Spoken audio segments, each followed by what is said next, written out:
ፍቅር ይደከምለታል። እስከምን? እስከ ደም ድረስ።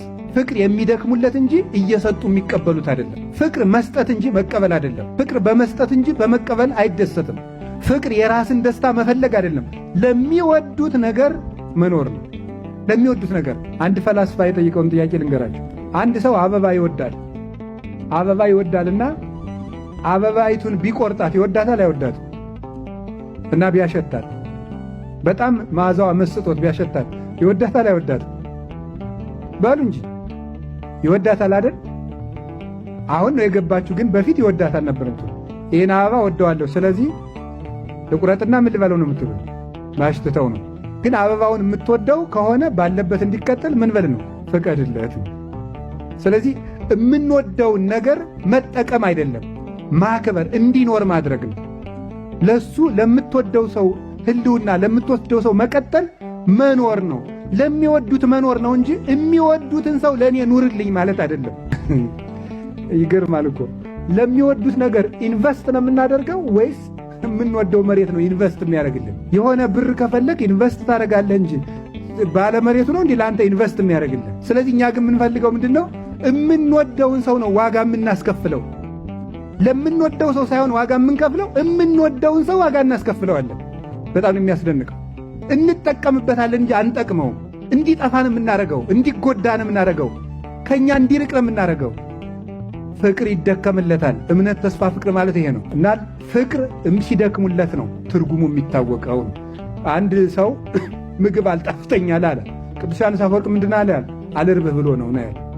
ሲርብህ ምን ይልሃል? ይጣፍጥልሃል። የምግብ ጣዕም የሚታወቀው ሲርብህ ነው። ፍቅር ጣዕም የሚኖረው ሲደክሙለት ነው፣ ሲለፉለት ነው፣ ሲታገሱለት ነው፣ ሲችሉለት ነው፣ ሲታመሙለት ነው።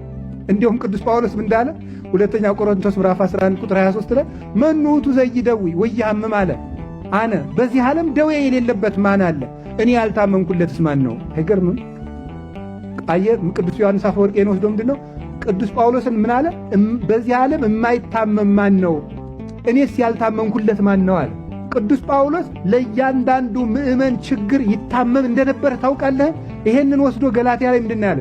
ወንድሞቼ ሆይ እኔ ስለ እናንተ ምጥ ይዞኛል ነው ያለ። እስቲ ምጥ ይዞኛል በሉ።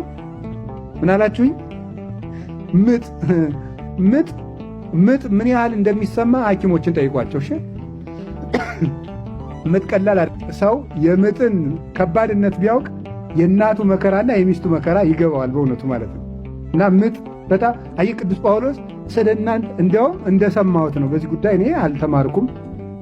እንደሰማሁት ግን አንድ ሴት ምጥ ሲይዛት የሚሰማት ህመም ከጎን አጥንት በጣም ብዙዎቹ ሲሰበሩ አንድ ሰው የሚሰማውን ያህል ነው ይባላል።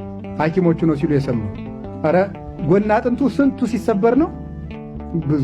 አንዷን በመርፌ በወጋት የሚያመውን ታውቃላችሁ? ወይም ደግሞ ረስቸዋለሁ አሃዙን ስንት መኪኖች በእግርህ ላይ ሲሄዱበት አንዱ ቢሄድ ራሱ ችግር አይደለም? የዚያን ያህል። አሁን ቅዱስ ጳውሎስ ምን አለ? የሚያስተምራቸው ደቀ መዛሙርት ምንድን ነው ያለ? ስለ እናንተ ምን ይዞኛል ነው ያለ። ምጥ በሉ እንጂ። ስለዚህ ፍቅር ማለት ለሌሎች ምጥ መያዝ ማለት፣ ለምትወደው ሰው ዋጋ መክፈል መኖር ነው እንጂ ዋጋ ማስከፈል አይደለም። ለምንወዳቸው ሰዎች ዋጋ እንድንከፍል እንጂ ዋጋ እንዳናስከፍል እግዚአብሔር ይርዳል።